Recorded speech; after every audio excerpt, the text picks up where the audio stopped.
ahead and kind of get some opening thoughts from you on the season, and as you guys kick off play here in the Golden Window Classic this week in Lincoln. Well, it's been a process, just getting here and getting an opponent. I appreciate all the coordinators because they've done a terrific job, because this MT has changed over the last couple of months, especially in the last couple of weeks to 10 days. So just fortunate that looks like we're going to get games. We still obviously don't know that for sure until we wake up tomorrow and get all the testing done tomorrow. But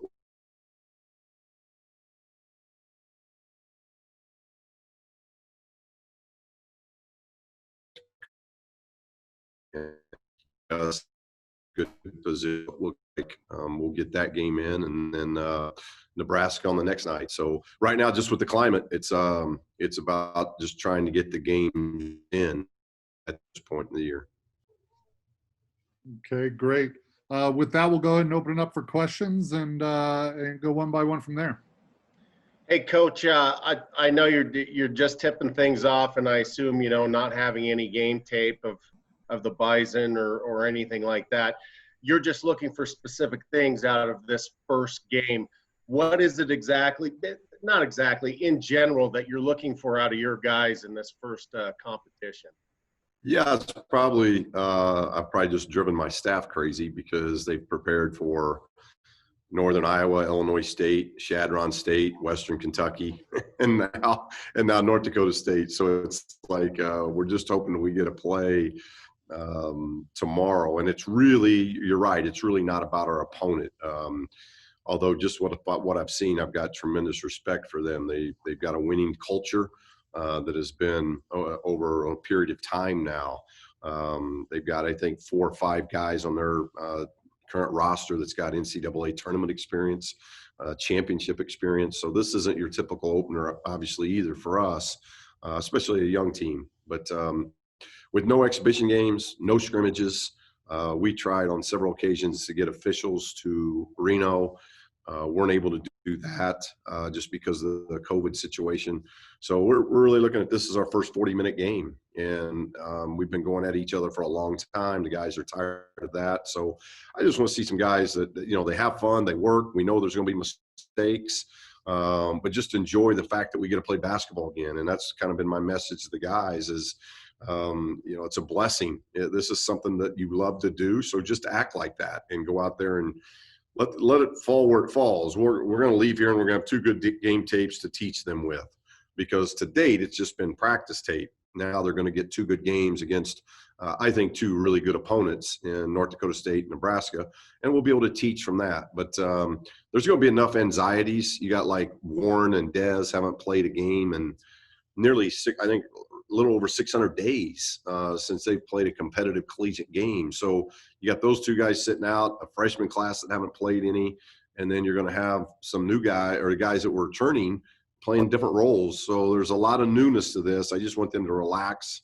and just try to work as hard as they can, have a lot of fun with this.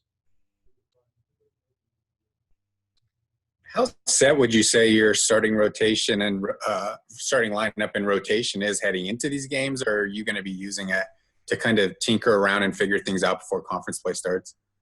Yeah, I don't know if that'll ever be set for a while, Chris, just because, again, with no exhibitions, no scrimmage against anybody else, we have messed with different rotations, obviously, over the last 31 practices that we've had.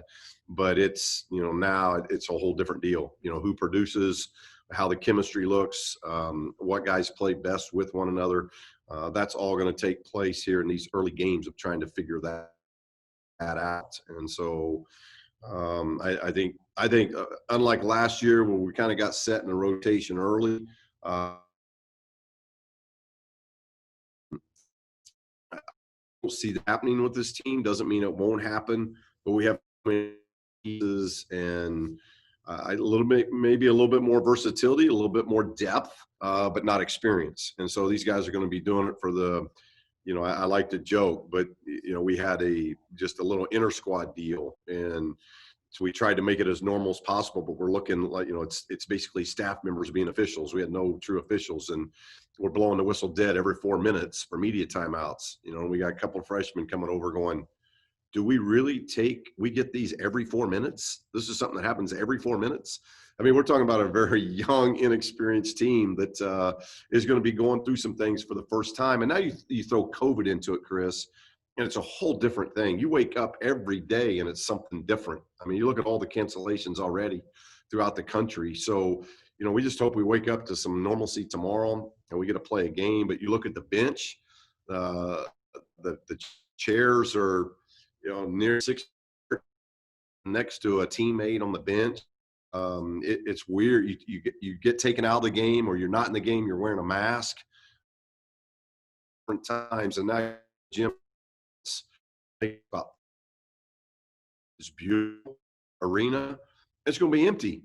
And so this is all new. For players now to be playing. They played AAU. You're playing in front of fans. We're talking about literally starting a season not playing in front of anybody. That's different, and that's why we tried to practice in Lawler as much as we can, a big empty building to help them until you really start going. It's going to be interesting to see how guys react. What do you want the identity of your team to be? I mean, it seems like a lot more proven talent in the front court than last year. Do you see it being a little more defensive oriented and a little bit more with the big men? Or I guess what do you want your guys' identity to be when the team is fully evolved as the season goes? Yeah, last year we obviously inherited some upperclassmen guards, but very little up front, very, very young up front. And now it's a little bit on the flip, except we're not as experienced up front as what our guards were last year. Our guards, Lindsey and Niz and Jazz, had great experience, and then obviously Jalen having a breakout year. Those are 4 upperclassmen in the backcourt. The only upperclassmen we have on this roster are Robbie and Desmond. That's it. Everybody else is underclassmen. So even though we're a little bit deeper now in the front court, there's not a lot of experience there. Warren set out a whole year. KJ had got some good minutes. Zane got some good minutes. Robbie got some good minutes, and Dre's a freshman. So we're a little bit deeper up on the front court. But as far as identity, last year was taking over a team and just trying to implement what we like to do and how we like to play and start the foundation of the culture we want. But we've got to be better defensively. I don't know if we're going to be that, Chris, just because of our youth. We've got a long way to go and a lot of learning, huge learning curve. But when you've got a young team, I think the thing that you really try to do as a coach is to teach them how hard it is to be good, and to do that over a 6-month period. That's not easy, to just keep getting better, but understanding just how hard you got to work. And so I hope that's the culture that we can instill even in this kind of odd year of not knowing. It's just there's a lot up in the air. We got 11 of us in the conference, and we have literally, you could start league play sometime in January. We start late February. I mean March, or December rather. I'm sorry, I get my months right here in mid-December, and you could end up having, we've played 4 games and somebody else has played 7 and somebody else has played 2. And, so you're just going to be all over the map from that standpoint. But if we can consistently get these guys to understand how hard it is to be good and just working at a really high level, and if we can stay healthy, I think that would benefit us greatly as far as kind of building for our future and what we're trying to do with our culture.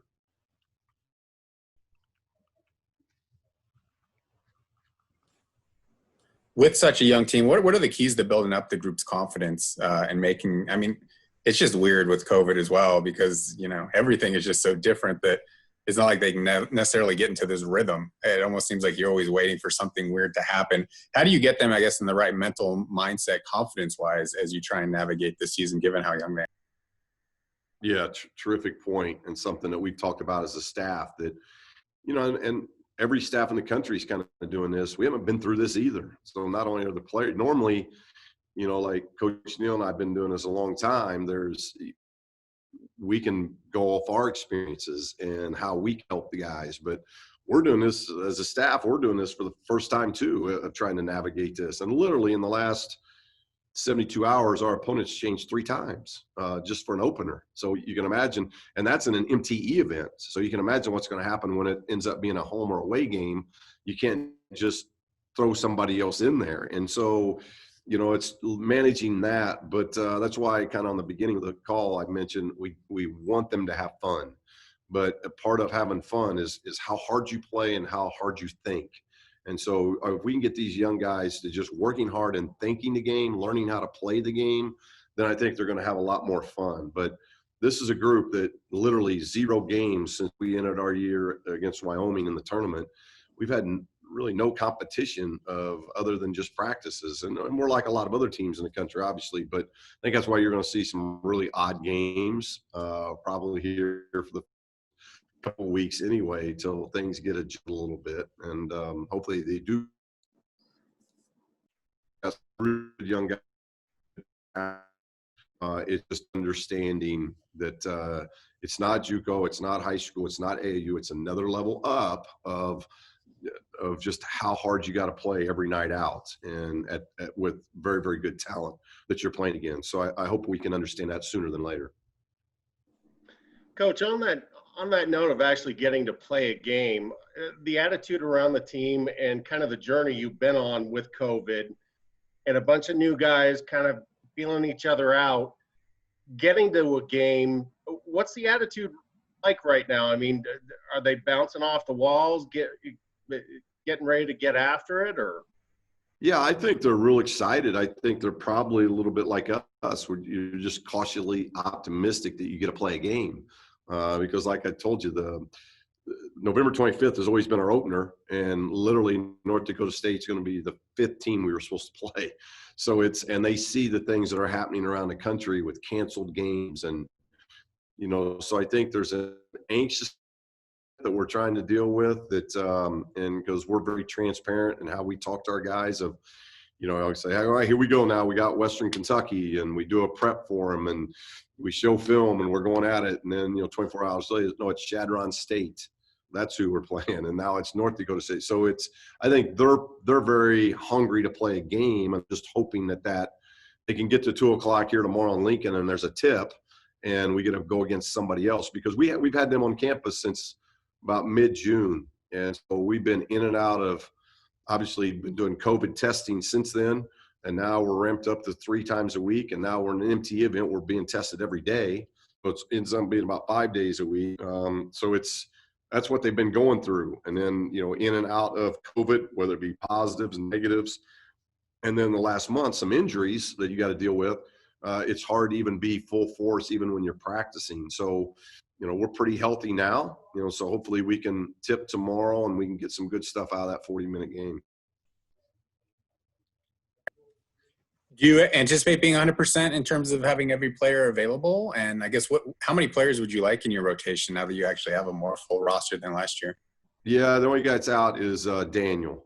Daniel Foster's out with a shoulder injury, so he's going to be out a while. But everybody else is healthy and ready to go. So we've had our final practice and preparation. We'll have film tonight and some walkthrough stuff tonight. But bearing nobody getting hurt in films or walkthrough, we should be full to go that way. So, and then it'll just be, you know, as coaches, we got to figure out those rotations, Chris, because not having exhibition games, not having scrimmages against somebody else, it's just different. When you do blue silver stuff in practice, it's 5 of your guys against 5 of your guys. So you don't really get to experience the chemistry stuff that you need going against somebody else. So, you know, that's why I think this week will be good for us. We're 80 minutes of play against 2 really solid, successful programs, and we'll get at least an early look at some chemistry and how we look, maybe playing big versus playing a little bit smaller and those type of things. But I think you're going to see the same type of what we want to do offensively as what we instilled last year. But I think defensively is where we want to see things start to evolve and take a different level of how we guard. And we're not going to be a finished product by any means, but I do hope we see some of the things that we're trying to do fundamentally. I hope that comes out in the first 2 games here.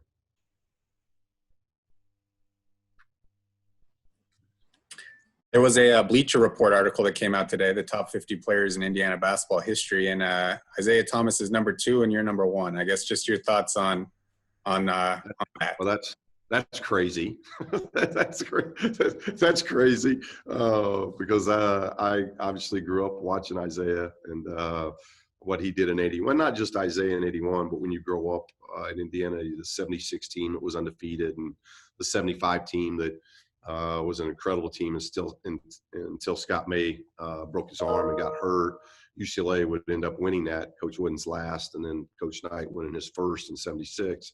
So I grew up in that state watching all those guys and the 81 team of Randy Whitman and obviously Isaiah and a big time team that I enjoyed watching. And Isaiah was a huge catalyst, obviously, on that team. So that's very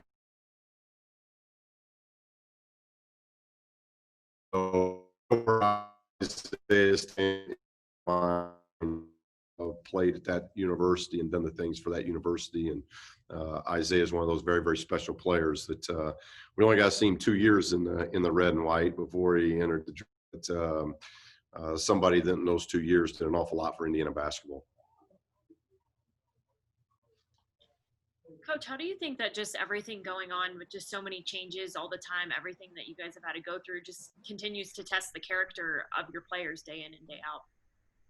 Well, it does, Shannon, and it's not just ours. You know, I've talked to other coaches across the country and colleagues of mine, and it's something that I think coaches have been really sensitive to, that from not the mental health stuff, but just what our student athletes are going through now. You know, they don't get the time together as a team. You know, it's basically whoever you live with in your apartment or dorm, and then who you see at practice. They're not getting to see any kind of peers or meet new people on college campuses that are such a huge part of the college experience of you going to football games, going to volleyball games this time of year, going to, you know, different sporting events of the peers, and then just your day-to-day interaction of going to class every day. You don't get those. So the parties on the weekends, all that is part of the college atmosphere, and all that's basically been taken away from them. But you know, the thing I've appreciated, at least with our group, I can talk for our group, there's been no complaining. It hasn't been whining or complaining or acting like they're victimized. You know, and we've had guest speakers to them every Monday over Zoom, just trying to help these guys understand from things from the racial injustices in our country to the political situation that was happening maybe over the last 2 months, just all the things that are being thrown at them.